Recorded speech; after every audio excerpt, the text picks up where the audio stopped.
بسم اللہ الرحمن الرحیم۔ ناظرین، آج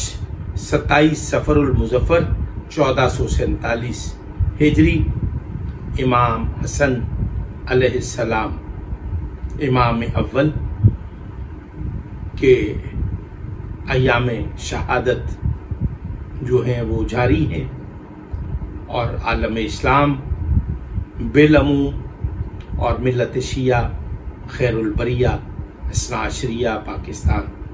بلکہ دنیا بھر میں جہاں جہاں بھی شیعہ حیدر کرار آباد ہیں، وہ اپنے اپنے طرز زندگی کے مطابق، اپنے اپنی ثقافت کے مطابق، اپنے اپنے آباء و اجداد کی تربیت کے عین مطابق وہ ذکر آل محمد برپا کر رہے ہیں اور اہل بیت اطہار کے غم میں برابر شریک ہیں، اور امام حسن علیہ السلام کے غم میں مغموم ہیں۔ اس پرسوز موقع پر سب سے پہلے ہم حجت دوراں امام محمد مہدی آخر الزمان علیہ السلام کی بارگاہ جلیلۃ القدر میں ہدیہ تعزیت پیش کرتے ہیں کہ مولا، آپ کی جد امام حسن علیہ السلام پر جو ظلم اٹھائے گئے، تاریخ میں ایسے جنازے تو بہت دیکھے گئے جو گھر سے قبرستان گئے، لیکن قبرستان سے واپس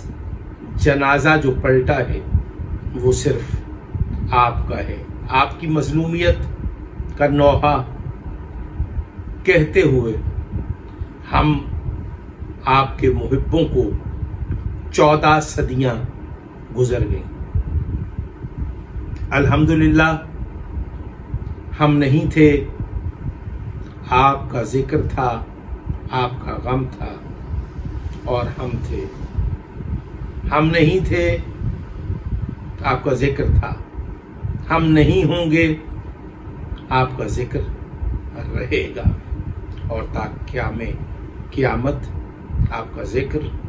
آپ کے خانوادے کا ذکر، آپ کے خانوادے کی دین اسلام کی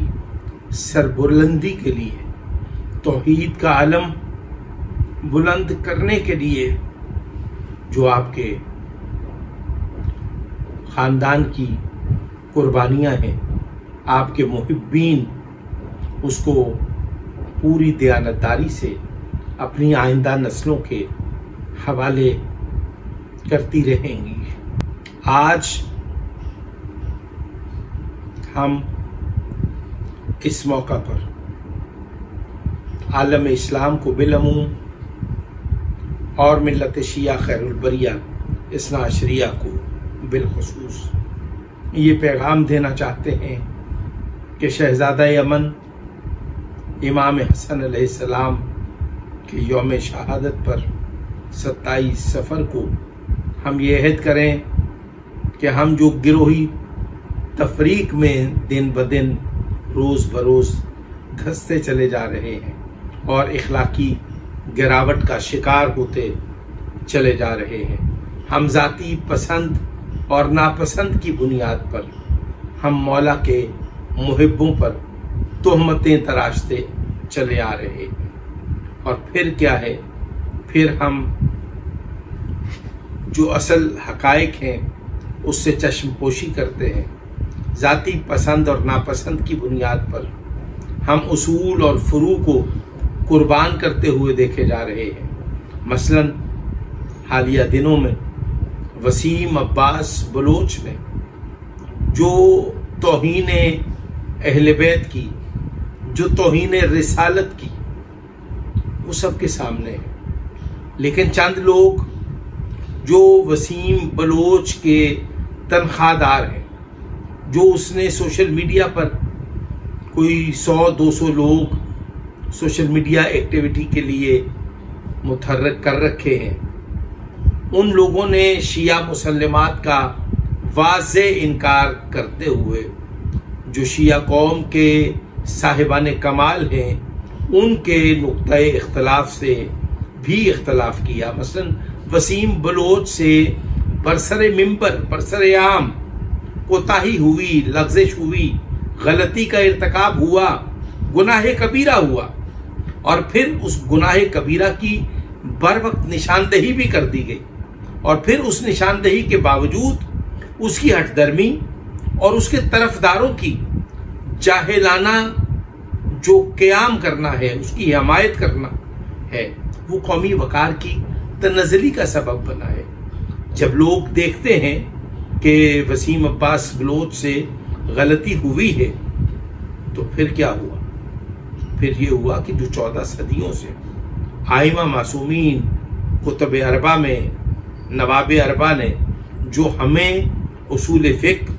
اور اصول دین اور فروع دین ہم تک پہنچائے ہیں،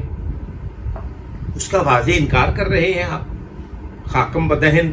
میرے منہ میں خاک، نقل کفر کفر نہ باشد کہ میں یہ کہوں کہ چہاردہ معصومین ہدایت نہیں کر سکتے، اور پھر یہ کہوں کہ انبیاء ما سبق 1,24,000 انبیاء کے سردار نبی ہدایت کا اختیار نہیں رکھتے. یہ علماء کی بحث ہے، علماء کو ہی زیب دیتی ہے. ایسا نہیں کہ 14 صدیاں پہلے ایسے اختلافات نہیں تھے، اختلافات تھے، لیکن ان اختلافات کا حسن کیا تھا؟ ان اختلافات کا حسن یہ تھا کہ پہلے علماء کی بحث علماء کرتے تھے. یہ جو ناصر مدنی صاحب نے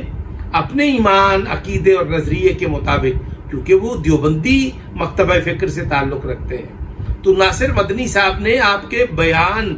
کو، آپ کی گفتگو کو اگر درست قرار دیا ہے تو وہ میرے لیے حجت نہیں ہے.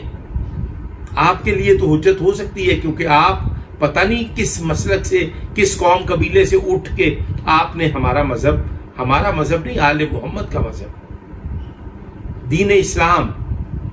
جو آپ نے اپنایا ہے. آپ کی تو وہ فتح مکہ کے بعد، فتح خیبر کے بعد جو لوگ دائرہ اسلام میں داخل ہوئے، تاریخ اسلام میں یہ ملتا ہے کہ ان کے دائرہ اسلام میں داخل ہونے کی وہ جو وجوہات ہیں وہ مال و متاع کی ہرس تھی، ہوس تھی. اور یہی وہ وجہ ہے کہ اگر آج آپ شیعہ ہیں تو آپ بھی مال و متاع کے حریص ہیں. آپ ایک مجلس اعزاء سے خطاب کرنے کا جو، میں اس کو اعزازیہ کہہ دیتا ہوں، اجرت بھی ہے، معاوضہ بھی ہے. جس طرح سے آپ لیتے ہیں وہ اجرت ہے، اور جو آپ کو خضوع و خشوع سے آپ کو کوئی پیش کرے وہ اعزازیہ ہے، وہ نیاز ہے، وہ نذرانہ ہے، وہ ہدیہ ہے. لیکن آپ تو طے کرتے ہیں، آپ کے دلال طے کرتے ہیں، آپ کے پروموٹر، آپ کے علاقائی کمیشن ایجنٹ طے کرتے ہیں کہ آپ کو کیا اجرت چاہیے. اس پر میں یہ کہوں گا کہ ناصر مدنی صاحب نے جو کہا کہ وسیم بلوچ نے درست کہا، عین اسلام کہا، تو وہ دیوبندی نقطۂ نظر ہے ان کا، وہ ٹھیک کہتے ہوں گے. لیکن ملت شیعہ خیر البریہ اثنا عشریہ کا جو مسلمہ عقیدہ ہے، اصول فقہ پڑھیں، کتب اربع پڑھیں، اور مجتہدین سے، مراجع عظام سے رجوع کریں، علماء حقہ سے رجوع کریں. انہوں نے کیا فرمایا؟ انہوں نے کہا کہ ہدایت کی 2 قسمیں ہیں. اب ہدایت کی 2 قسمیں ہیں، اس پر جو بحث ہے وہ علماء ہی کر سکتے ہیں، صاحبان کمال ہی کر سکتے ہیں، ہم تو اشارے کنائے سے. لیکن آپ نے جس معیار کی آپ نے تکرار یا مباحثہ کرنے کی کوشش کی ہے، آپ اس کی صلاحیت اور اہلیت نہیں رکھتے. اب یہی وہ بات ہے. میں نے ملت تشیع کے جو ایک ترجمان کی حیثیت سے جو ادارے ہیں، میں ان سے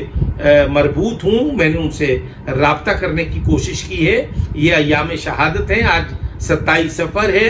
اور کل 28 صفر ہے،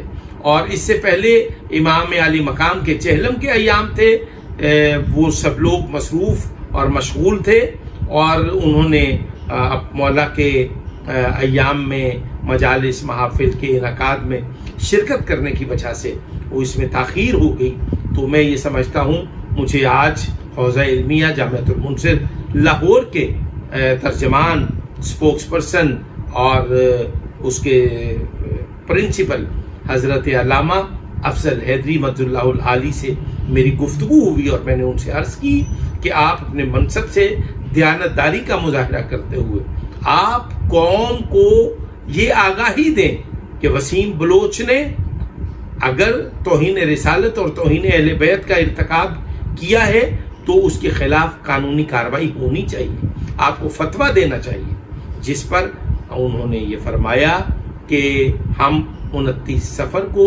حوزہ علمیہ جامعۃ المنصر کے عزت مآب آیت اللہ حافظ سید ریاض حسین نجفی مد اللہ العالی کی مشاورت سے ان کی سرپرستی میں ایک بیان جاری کریں گے، جو بیان ملت شیعہ خیر البریہ اثنا عشریہ کے عقائد کی ترجمانی پر مبنی ہوگا۔ اگر وسیم بلوچ نے کوتاہی، لغزش، اگر توہین رسالت کا ارتکاب کیا ہے تو وہ فتویٰ دیں گے، اور اگر انہوں نے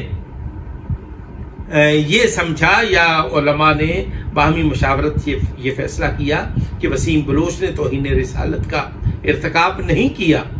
توہین اہل بیت کا ارتکاب کیا ہے، تو اس پر بھی اس کے خلاف وہ چیز آ جائے گی۔ اب ہم سوشل میڈیا پر بیٹھے ہوئے ان مبصرین کی خدمت میں عرض گزار ہیں کہ آپ تبصرہ ضرور فرمائیں، ہم نے بھی بڑی باتیں کی، لیکن بات یہ ہے کہ ہماری دانائی، ہمارا تدبر، ہمارا تفکر، ہمارا شعور، ہماری آگہی، ہمارا وجدان ہمیں یہ بتاتا ہے کہ وسیم بلوچ نے نقل کفر نہ باشد، اس نے توہین رسالت کا ارتکاب کیا ہے۔ ہم آج بھی اس بات پہ قائم ہیں اور امید رکھتے ہیں کہ توہین رسالت کا ارتکاب ہو گیا، اب اس کو چاہیے کہ وہ از خود اپنی غلطی کا اعتراف کرتے ہوئے بڑے پن کا مظاہرہ کریں، اور غلطی کا اعتراف کرنا جو ہے وہ صاحبان کمال کا ایک وتیرہ ہے، ان کی روش ہے۔ آج ایک بار پھر میں یہ عرض کرنا چاہتا ہوں کہ بنام خدا، بنام چہاردہ معصومین، سوشل میڈیا پر بیٹھے ہوئے مبصرین اپنے تبصرے میں اپنے لفظوں، حرفوں، اپنی ترکیبوں، اپنے استعاروں پر غور کریں، فکر کریں، کوئی ایسی بات نہ کہہ دیں جس سے قومی وقار کی تنزلی ہو، جس سے جو بات قومی وقار کی تنزلی کا سبب بنے۔ آج میں آپ کو اپنی طرف سے، اپنے ادارہ صدائے ابوذر کی جانب سے اپنی حق بیانی اور اپنی ذاتی کدورت، بغض، عناد کے بغیر ہم جو کہیں گے، ہم جو کریں گے، ہم قربت اللہ اور حصول خوشنودی معصومین کو اپنا مقصد اور اپنا محور سمجھتے ہیں، اور ہم نے کبھی بھی کسی کی ذات سے اختلاف اس صورت میں نہیں کیا کہ ہمارا کوئی ذاتی اختلاف ہو۔ ہم نظریاتی اختلاف کو عنوان بنا کر ہم بدے سے دور ہو جاتے ہیں۔ وسیم عباس بلوچ اپنی کوتاہی کا اعتراف کرے، اور اس کی کوتاہی کے اعتراف سے یہ ہوگا کہ اس کی اس جہان میں بھی عزت محفوظ ہو جائے گی، اور آخرت میں بھی اس کو آل محمد کی شفاعت نصیب ہو جائے گی۔ السلام علیکم ورحمۃ اللہ وبرکاتہ۔